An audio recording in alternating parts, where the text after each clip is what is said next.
और अब खबरों को देखेंगे विस्तार के साथ। बुरहानपुर स्थित ठाकुर सुरेंद्र सिंह के निवास पर पहुंचकर चेक पोस्ट पर काम करने वाले ठेका श्रमिकों ने नौकरी से निकालने की समस्या बताई। ठाकुर सुरेंद्र सिंह ने श्रमिकों की समस्या सुनने के बाद कांग्रेस के वरिष्ठ नेता उमंग सिंगार और कांग्रेस पार्टी के प्रदेश अध्यक्ष जीतू पटवारी से चर्चा कर विधानसभा में रोजगार के मुद्दे को उठाने का आश्वासन दिया। कर्मचारियों का कहना है कि हम यहां पर 10 सालों से काम कर रहे हैं, लेकिन अचानक ही एक आदेश आने से हमारी नौकरियां चली गई है, जिस कारण हमारे सामने परिवार को पालना भी मुश्किल होता जा रहा है।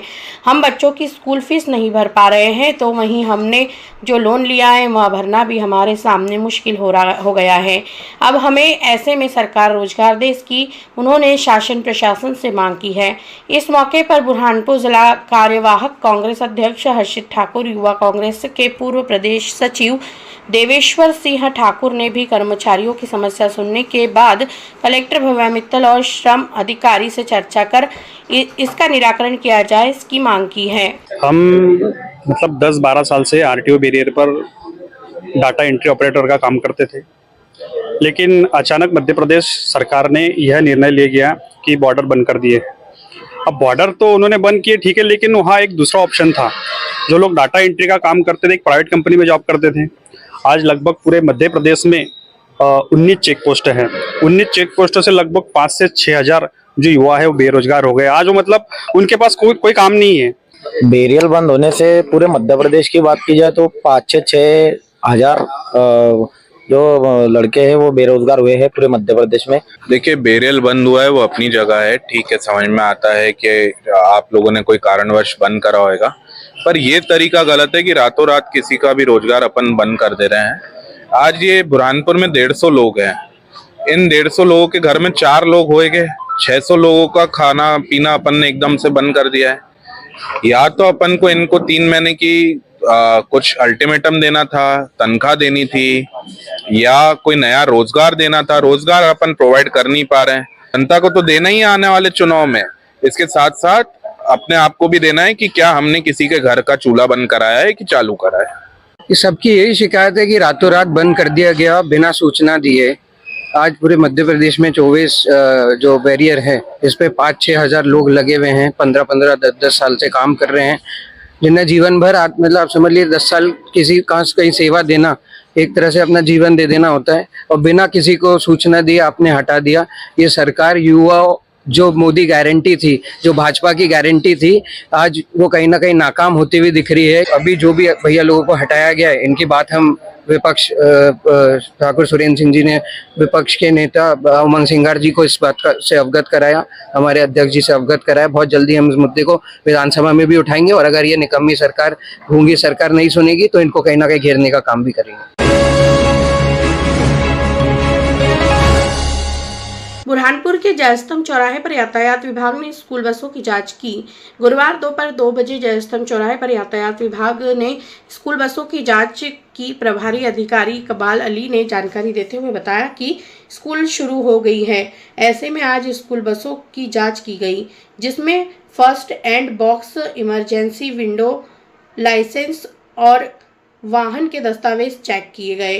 कमियां निकलने पर उसका पूरा करने के निर्देश दिए और बस में सवार विद्यार्थी और बच्चों से भी चर्चा की गई। ये नया शिक्षा सत्र चालू हो गया, स्कूलें चालू हो गई है, तो स्कूल बसों की चेकिंग की जा रही है, जिसमें बच्चे जो ओवरलोड लेके तो नहीं जा रहे हैं, उसमें फर्स्ट एड बॉक्स है कि नहीं, फिटनेस है कि नहीं, अग्निशमन यंत्र है कि नहीं, ये सब पूरी बसों की कार्रवाई, चेकिंग की कार्रवाई की जा रही है। आज जयस्तंभ चौराहे पे हमारे द्वारा 4-5 बसों को रोक कर उन पर कार्रवाई की गई है, चेकिंग की गई है।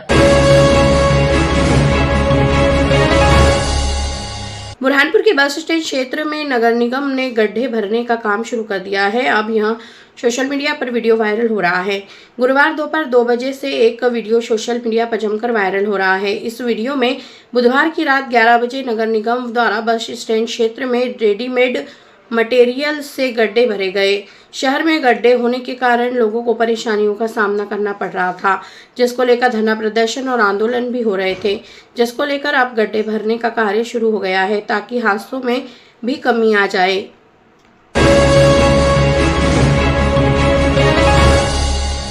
मध्य प्रदेश की टेक्सटाइल नगरी कहे जाने वाले बुरहानपुर में केंद्र कपड़ा मंत्रालय के अधीन एनटीसी यानी नेशनल टेक्सटाइल कॉरपोरेशन की बुरहानपुर ताप्ती मिल कोरोना काल से बंद पड़ी है।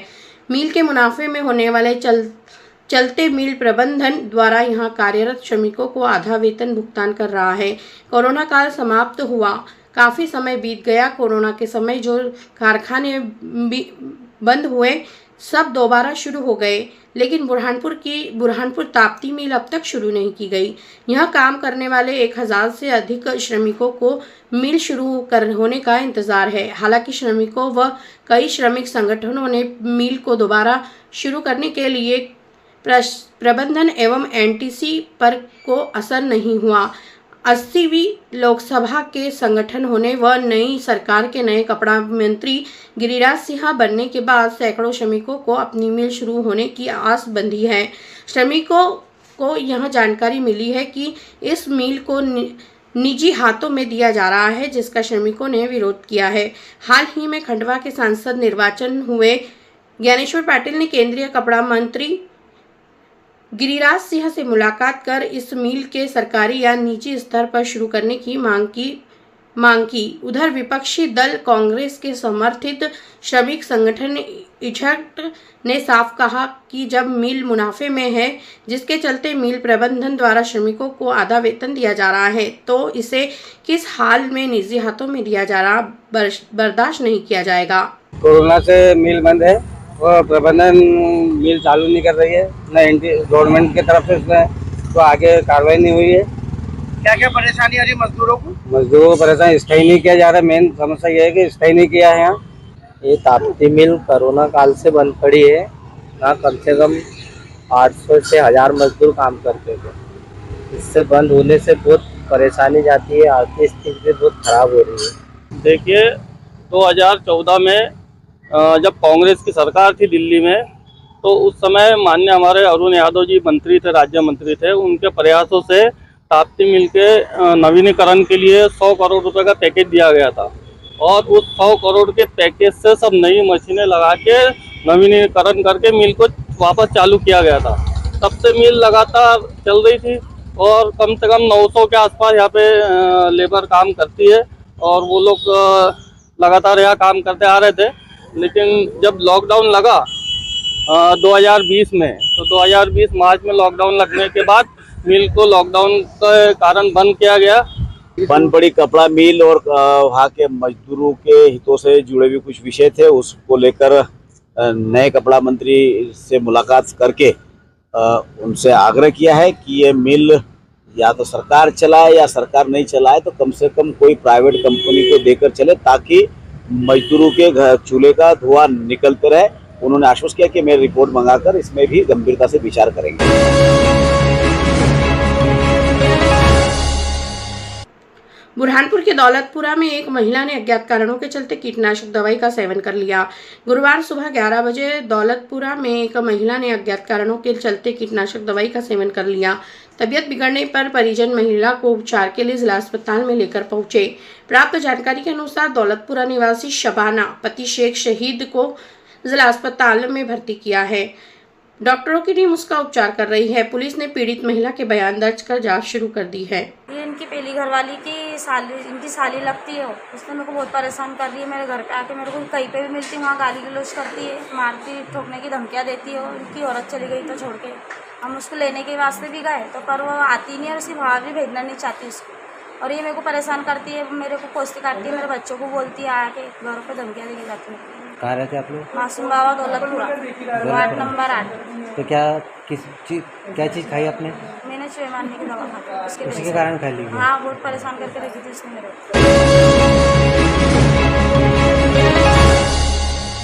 बुरहानपुर में सैफी कॉलोनी की तेल फैक्ट्री में अचानक प्रशासनिक टीम ने दबिश देकर बड़ी कार्रवाई की है। अनियमितता पाने जाने पर फैक्ट्री को सील कर दिया गया है।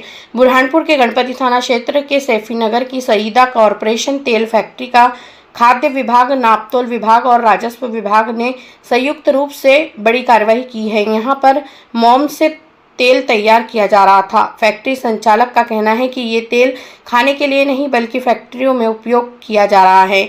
फिलहाल खाद्य विभाग ने जांच के लिए तेल के सैंपल लिए हैं। इसी कड़ी में फैक्ट्री सेफ्टी को लेकर अनेक अनियमितता पाई गई, जिस कारण तहसीलदार रामलाल पगारे ने फैक्ट्री को सील कर दिया।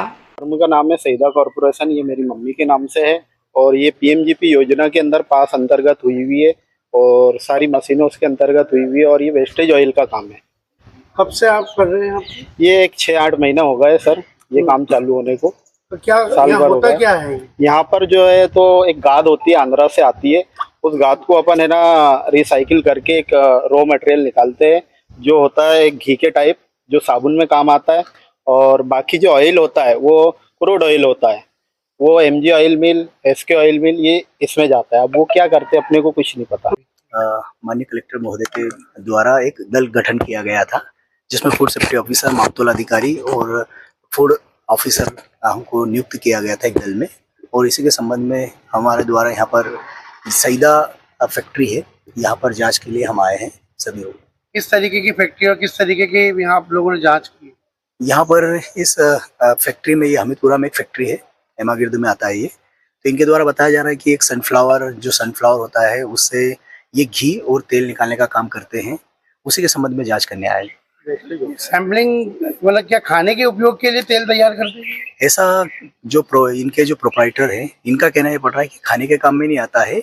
ये जो जितनी भी जैसे अपनी टेक्सटाइल इंडस्ट्रीज है और रिफाइनरी इंडस्ट्री है, उनके यहाँ पर ये देने का काम कर रहे हैं। मतलब इस ऑयल को ये खाने के लिए एडाइबल नहीं है ये, ऐसा इनका कहना पड़ रहा है। अब वो हमने सैंपल भी लिए, उसकी भी जांच करेंगे।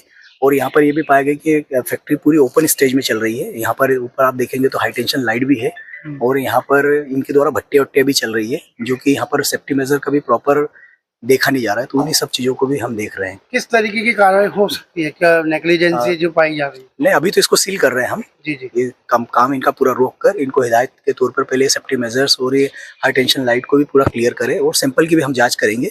अगर कहीं पर भी कुछ भी इसमें पाया जाता है तो नियमानुसार कार्रवाई करेंगे। श्रीमान कलेक्टर महोदय फाइनली मतलब फैक्ट्री सील करने ही वाले हैं। सील होगी।